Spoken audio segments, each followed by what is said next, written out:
Oi, gente, nós somos o grupo 5. A gente vai falar um pouco sobre o artigo Big Bath Accounting e o turnover de executivos em empresas listadas na B3, que é a agenda do nosso trabalho. Em resumo, o nosso artigo vai falar sobre como o turnover de um diretor executivo pode ser uma justificativa plausível para o maior aproveitamento de acúmulos discricionários num determinado período e como isso vai gerar uma evidenciação de um suposto prejuízo maior para a empresa. O intuito é informar para o mercado, nos períodos seguintes, uma aparente melhora nos resultados da organização. Isso vai configurar um aproveitamento de acúmulos discricionários pela modalidade de gerenciamento de resultados chamada Big Best Accounting.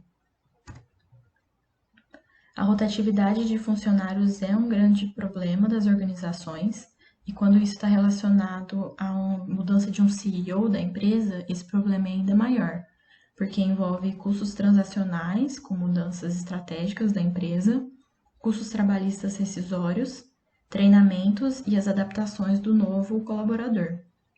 Além disso, também tem a possibilidade de mudar escolhas contábeis, e isso pode resultar em provisionamentos de despesas acumuladas em determinados períodos, o que vai caracterizar o gerenciamento de resultados.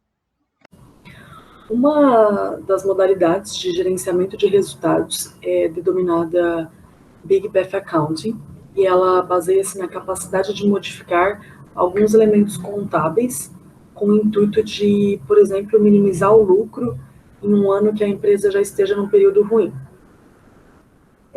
Durante o nosso artigo é desenvolvido uma teoria que comenta basicamente que executivos outsiders, ou seja, funcionários que venham a entrar na companhia em cargos já altos, como diretores e CEOs, eles tendem a utilizar o Big Bath Accounting de maneira mais significativa, o que compromete fortemente a qualidade da informação contábil.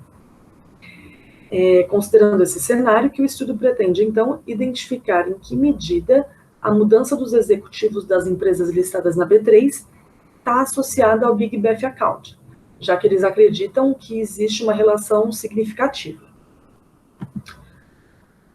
Eu vou falar agora um pouco sobre o Big Bath Accounting e por que ele acontece. O gerenciamento de resultados, ele é oriundo basicamente do comportamento de oportunismo do gestor, ou seja, os administradores, eles usam mecanismos para alterar informações financeiras, iludir investidores a respeito do desempenho econômico da companhia ou ainda influenciar resultados contratuais. Alterações feitas como um modo de agir para alcançar uma determinada meta, por exemplo. Target earnings é quando eles tentam aumentar para diminuir o resultado do período.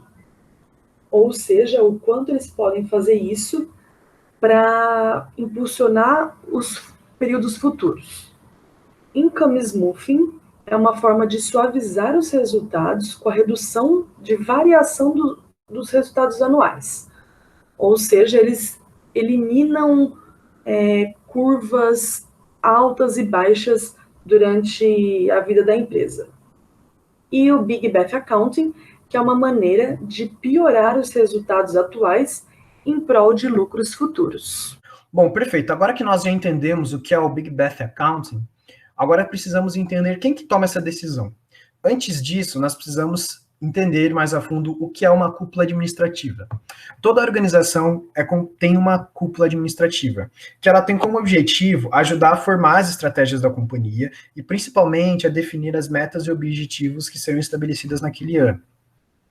Além disso, a cúpula administrativa ela também tem uma função de definir a cultura da empresa, a cultura organizacional da empresa.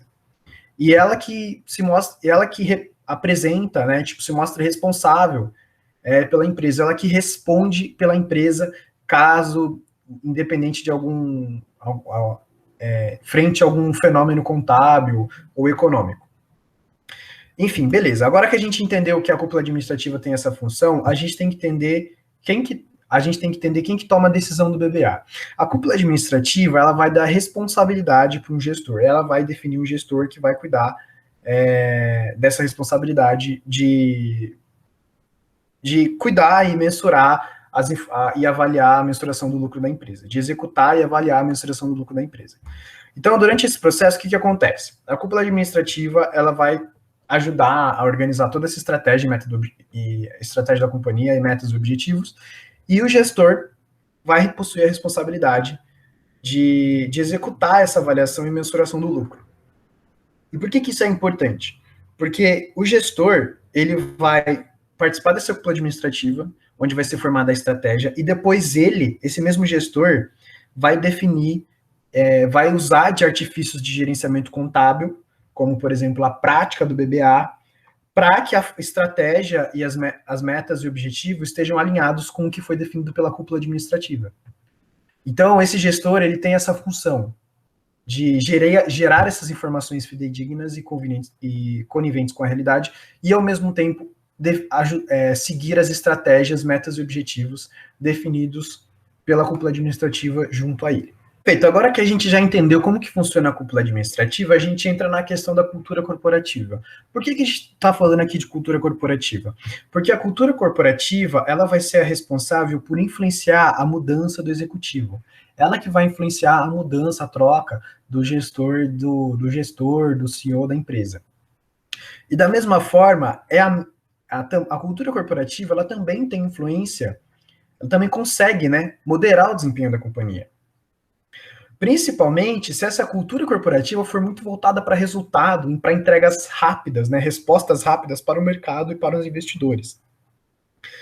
Ou seja, se você tem uma cultura corporativa que consegue influenciar na mudança do executivo, se a cultura corporativa, né, consegue influenciar na mudança do executivo e, ao mesmo tempo, moderar o desempenho da companhia, a hipótese que é trazida no artigo bom, então se eu consigo influenciar a mudança e moderar o desempenho, eu consigo também, usando práticas de gerenciamento de resultado, eu também consigo, por exemplo, diminuir o desempenho da empresa por um certo período, por exemplo, antes da troca do gestor, ou próximo da troca daquele executivo, para que justamente quando ele entre, exista um aumento desse resultado ao longo do período, mas como se, por exemplo, essa troca, essa mudança, né, de gestor fosse algo benéfico para a companhia. E também, o que eles podem fazer além disso, né, que é trazido no artigo. Você, por exemplo, pode diminuir, né, suavizar, diminuir o desempenho da companhia por um certo período, com a intuição de fazer melhorias internas da eficiência, controle e da implementação de melhores processos dentro daquela corporação. Isso também tem muita ligação com questões de governança corporativa. Só que a governança corporativa ela é interessante porque ela é um mecanismo que busca evitar essa rotatividade do executivo. Como assim? Uma governança corporativa ela tem um processo eficiente de punir executivos que possam ter um baixo desempenho ou um fluxo de caixa, né, ao longo do período pouco significativo para a organização. Então, resumindo, a cultura corporativa pode influenciar na rotatividade de executivos e ela também tem um papel muito importante na hora de moderar esse desempenho, o que pode influenciar o impacto do desempenho. E agora esse último tópico que fala de insiders e outsiders. Bom, vamos lá. A cultura corporativa também é responsável por escolher qual que é o perfil daquele gestor, como que ele vai se capacitar para aquela organização. Então, aqui a gente tem uma parte muito interessante que na hora de mudança de executivo, a gente vai pegar um executivo outsider, um executivo de fora da corp, que não trabalha na empresa, ou você vai pegar um executivo insider que trabalha dentro da empresa. O artigo, ele afirma, né, ele traz essa reflexão de que o insider ele é menos custoso para a empresa. Por quê? Porque ele já está dentro da organização, ele já entende como aquela empresa trabalha, qual que é os objetivos daquela empresa, como que é a dinâmica de trabalho daquela empresa. Então, a capacitação interna, ela não tem custo, ela tem um custo muito menor para a empresa de você treinar aquele funcionário internamente, para que ele possa, por exemplo, realizar um gerenciamento de resultados no futuro. No entanto, O outsider ele tem mais gastos para a companhia. Ou seja, o executivo outsider você pegar um executivo outsider pode trazer, apresentar mais gastos, né? Pode apresentar mais gastos discricionários para a organização. Diferente de um executivo insider, que não vai ter tanto esse gasto discricionário para a organização. Então, o que isso influencia? O outsider ele é mais caro, então a probabilidade de fazer um gerenciamento de resultado com um executivo outsider é muito maior do que um executivo insider. Essas são hipóteses trazidas pelo artigo. No final do vídeo, a gente vai entender se realmente isso aqui que a gente está falando, a cultura corporativa ter essa influência e esse gasto do insider-outsider alterar o gerenciamento de resultado, a gente vai entender isso no final do artigo. O primeiro procedimento utilizado na metodologia foi a seleção das 424 empresas listadas na B3, mas só 342 empresas tinham as informações necessárias para a pesquisa. Então, eles pegaram essas empresas e coletaram algumas informações dos executivos, como, por exemplo, o nome e a idade deles, a data que esse executivo ingressou no cargo e também a data que deixou o cargo, além de algumas informações dos cargos que eles passaram anteriormente. O segundo procedimento utilizado foi a separação de dados para identificação em bases anuais. Para isso, foi utilizada a métrica de Deschel, da incorporação de reversões dos accruals nos modelos de gerenciamento de resultados, para que fosse possível melhorar a especificação e o poder de explicação. Também foi utilizada as variáveis dummy, para refletir a reversão nos anos subsequentes. Os autores também mencionam que os problemas da omissão de variáveis nos modelos de gerenciamento de resultados podem ser contornados pela adição de reversões. Para o modelo de definição dos accruals discricionários, foi feita a opção pelo modelo de Jones modificado. E uma observação aqui, a seleção do modelo não tem muito impacto sobre o poder do teste, mas a escolha deve considerar características econômicas que dão a possibilidade de uma correlação com a hipótese de gerenciamento de resultados. Então, dentro dessas características, o modelo de Jones foi escolhido, porque ele está relacionado ao crescimento da empresa e emprega uma variável de contas a receber, que apresenta a possibilidade de ser tratada pela empresa. Da amostra final do estudo, foram excluídas as empresas financeiras pelo fato do capital de giro ser menos significativo, sobrando 254 empresas. E assim, foi realizada uma análise de matriz de covariância, por heterocedaticidade, para a identificação do comportamento heterocedástico. Após a seleção das 254 empresas coletadas para a pesquisa, foi utilizado o período de 2009 até 2014. E por que 2009? Porque 2009 foi o ano que entrou em vigor as normas internacionais de contabilidade no Brasil. No modelo de Deschel, existe a exploração de prazos com determinantes hipotéticas de gerenciamento de resultados e evidências, para que sejam feitas a reversão para períodos posteriores ao evento. Foi feita uma prova com testes, e nessa prova foi concluído que a incorporação de reversões para os períodos posteriores aumenta o poder explicativo em 40% e mitiga as variáveis omitidas correlacionadas pela não especificação das informações das empresas. Sobre o momento da reversão, são considerados 3 cenários. O primeiro cenário, o ano da ocorrência. O segundo cenário, o ano seguinte. E o terceiro cenário, 2 anos após o turnover ocorrido. E só o tamanho da empresa foi utilizado como variável de controle. Vários estudos destacam as características econômicas e em todos o tamanho da empresa é uma variável extremamente importante. Então, a gente pode esperar que quanto maior for a empresa, menor vai ser o gerenciamento de resultados. Falando um pouco sobre as hipóteses do estudo, a primeira é que a mudança dos executivos provoca o BBA devido à variação dos accruals discricionários. A gente espera que essa hipótese seja aceita, porque elas dizem que as despesas discricionárias são mais elevadas no ano de entrada do executivo, porque eles buscam mostrar sua capacidade gerencial e buscar garantir seu novo cargo, principalmente na fase inicial da sua administração.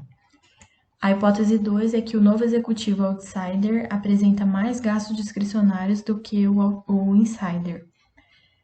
A gente também quer que essa hipótese seja aceita, porque os executivos outsider apresentam ainda mais despesas discricionárias no primeiro ano do cargo do que o insider, porque o insider já podia ter sido treinado, porque ele já fazia parte da organização.